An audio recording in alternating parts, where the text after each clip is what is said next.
Now let's travel a few minutes away and go to Elm Street in downtown Hartford and talk to Sam Saylor. He lost his son in 2012 with gun violence, and ever since then he's become an advocate.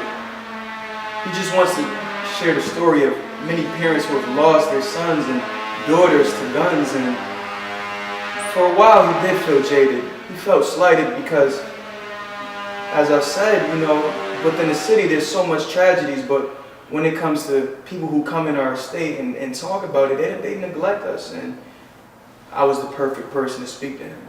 And here it is.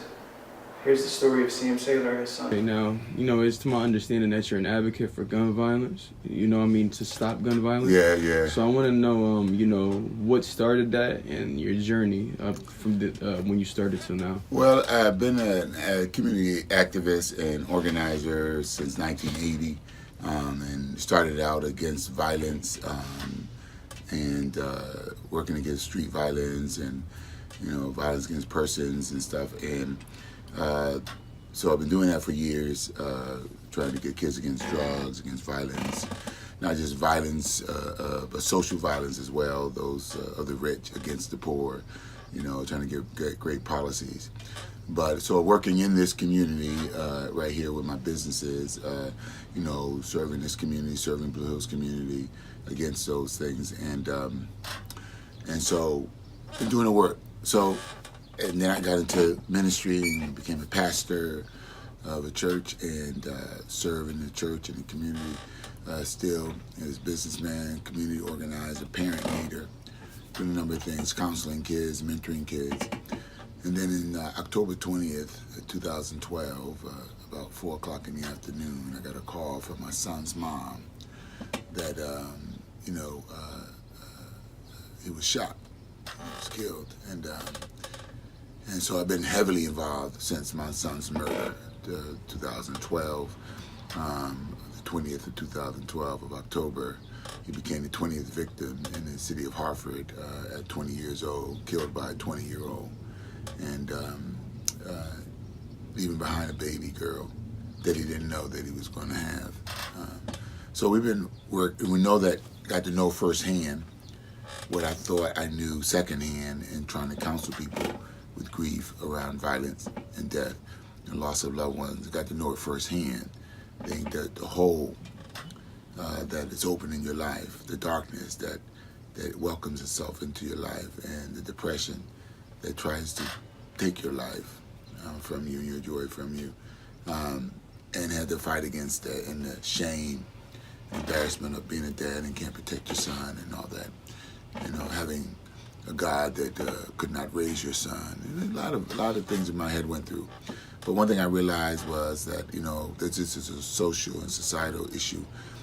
350 million guns in America. We teach our kids to play with guns at such an early age. We give them points at Chuck E. Cheese and other places if they get headshots, to get extra tickets, to go buy little trinkets. We have a violent society. Now, I've killed my share of cowboys and Indians and Germans when I was a kid and didn't grow up to be a violent, death-loving person. But I understand that that was an imaginary as far as my mind could take it. But it wasn't this realistic TV, 3D TV that is being planted in the minds of our children. And on top of that, the proliferation of guns that is so available in our community and the lack of hope that seems to be a steady drumbeat in our community. And that concoction, that cocktail is a disastrous for our community, because now we have no value in our life. We have no leaders, no men to keep the reign of the emotions of our children. And hopelessness is pervasive in our community. So with my son's murder, I got to know a lot more people, started to yell and nobody was hearing me. Then a few weeks later, 20 little babies got mowed down in Newtown, Connecticut, and the world seemed to build a new consciousness for gun violence.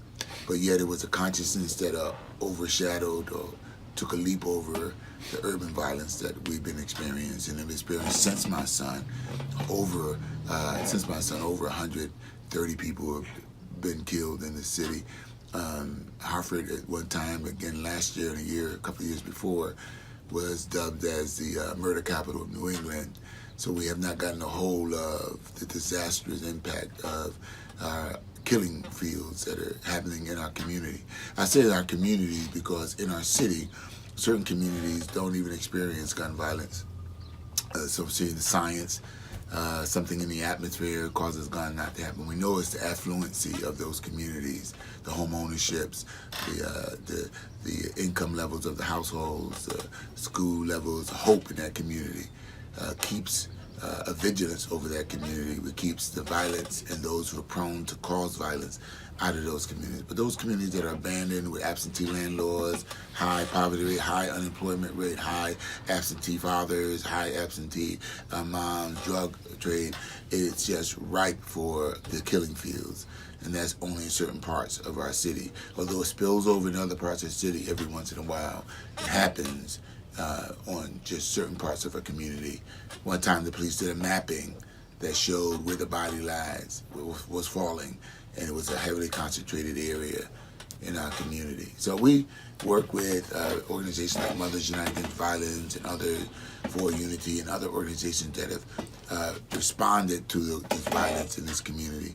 We also gotten involved on a national level, trying to become a speaker, kind of become a voice in other communities to be able to get involved in this, trying to bring a voice, an authentic voice of urban violence to the national theater of conversation around gun violence, where we are severely weak in that. We don't have any national black or national Hispanic or national people of color organizations that are dealing with this issue.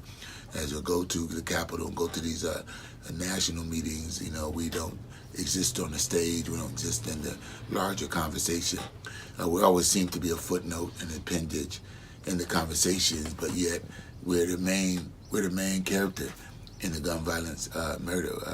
We're losing more kids every day. We have the horrific reality of the school shootings today, but that trauma comes to us all. But yet every day the trauma of gun violence on our streets happen, and our children, our families, our mothers, our elderly live under that cloud, live of fear of not knowing when they could fall into the crossfire and become an innocent victim. So we have to fight against that. We have to determine what it is. And again, this is, although it affects elderly people such as myself and older people such as myself, once in a while, and all the time when it happens to a young person, we all cry inside. But physically, it's happening to our young people. And so we have to find a way to get young people's voices into the arena so they become part of the revolution that needs to happen in our community. Or else we just accept the fact that we're submitting, and we should not submit to such carnage, such horrific bloodletting in our community, such Holocaustic level of murders in our community, in our nation. And so I've been involved, can't seem to get off of this parade of pain, can't seem to get out of this. I think I'm committed because I feel as though I'm trying to do more, trying to save one, trying to inform one about it. So that's been our involvement for the last 5-6 years in an intense way. All right, now, initially when, that did happen to your son, what was the steps, like if you could take us through your personal journey from like feeling the pain to like being an activist? Well, I try not to go down that route of the pain, because trauma is one of those things that it welcomes you to come revisit. Yeah. A revisit, always that distant cousin that don't bring anything to the party, don't bring anything to the table, but want to come and slouch around and make your environment a depressing situation. So you tend not to want to visit that. But then I also know the power of trying to just tell the story, trying to involve people into the reality, although it doesn't bring them really in, but it brings them close. Yeah. It was a dark day. It was a bright day. It started out a bright day as a pastor of a church, and having our annual Oktoberfest and selling cakes and and having a tag sale, and everybody working around the church, and children playing in the church, and a beautiful day, and music pulsating out into the community, and people coming by and getting something to eat. Just a wonderful day to be a person in the life of God, and living, the life that you chose. And and at the end of that day, I went home and was going to retire to go to my night job, at a weekend night job. I was going to go to bed early and work that night job. And as I was getting ready to retire, my son's mom called me on the phone and said, my baby has fallen. They shot my baby. Shane has fallen. They killed my baby. And it took me several minutes to reduce those words to some kind of understanding until my emotions became a separate part of me, and the idea of the words was trying to formulate in my mind what that means to me, what she's saying.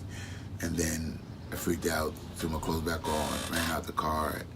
I went out to the car half dressed and sped to the highway, to the hospital. Got stopped by the police, told them my story. They told me to get back in my car and follow them. They led me police escort to the hospital. Thank God for that. And I got to the hospital, ran up to the room where he was in, and he lied lifeless, dead on a slab. I started to beg for resurrection. I tried to implore with God about being one of his servants, and I started reciting his words, his examples of the past, Lazarus' resurrection and other resurrections, and son's resurrection, and trying to negotiate with him how great this would be, a great testimony, and how I'll go through the end of the world to tell this story, how you resurrect my son from here who's dead, now alive again. And I waited, and it didn't happen. I begged, it didn't happen. I cried, it didn't happen. He remained lifeless there. Friends, family came around. The hole seemed to start growing and opening. And the next day I had to go to church and be a man of faith. And I didn't know what I went to church with. I don't know if I went with faith, or faith took me there, or I went on adrenaline, faith adrenaline, but I went through the motions, not really hearing myself, being myself, just that's what's expected of you as a pastor. That's what I thought was expected of you. That I had to say face and faith, that all is not lost. Maybe something will happen. Hold on. Nothing happened.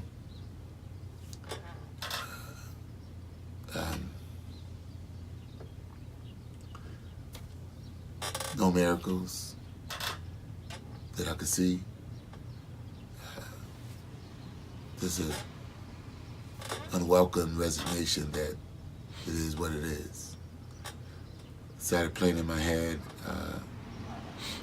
conversations with Shane, playing in my head moments that we had together, laughter and difficult times, what I could have done to prevent it, why I couldn't have seen it before it happened. What would I have done if I'd been there? A number of things racing in your head. A lot of disappointment in myself, not being able to prevent this. Thinking of the loss of a wonderful person's life. Thinking of the revenge that was brewing on the inside of me. Yeah, revenge. I wanted revenge. Forgiveness was never in the picture. To this day, I even question whether forgiveness is in the picture. I guess it's in the picture, but it is a process. I learned. You got to get beyond the hurt that you're harboring. You feel as though what you have is worthy enough and sufficient enough to be able to forgive somebody. So they'll deal with the family issues, dealing with the fact that the world continues to turn. People continue to plan and party and eat and dance and live and grow and celebrate. And no one stopped, or the world didn't stop to feel my pain, to hear my cry. I became bitter, resigned to just moving away from everything I know. And then I started remembering the words of the Bible, remembering the words of Christ, and recognizing the life that was in my son, and then, started to want to fight back. The fight in me wanted to come back. Started getting involved, trying to do things, asked for help with the community, got help from the community, got support, got enough evidence together to get an arrest and conviction and sentencing of the person who killed my son. So I have that sweet justice, the street justice that I would have settled for, if that was the case. Gave way to a better feeling, and that's sweet justice, where you know who killed your son, you know where he is, he confessed to it, acknowledged it, and even apologized for it in his own way, and is paying his price for that encounter. Truth be told, I recognize that he is as much a victim in this society as my son is. His life over the next 42 years will be experienced behind bars, in a life that he probably didn't expect to own at the beginning of his day on the 20th of October. And the gun that was put in his hands, that allowed him, he didn't make. Guns like that are sold into our community every day.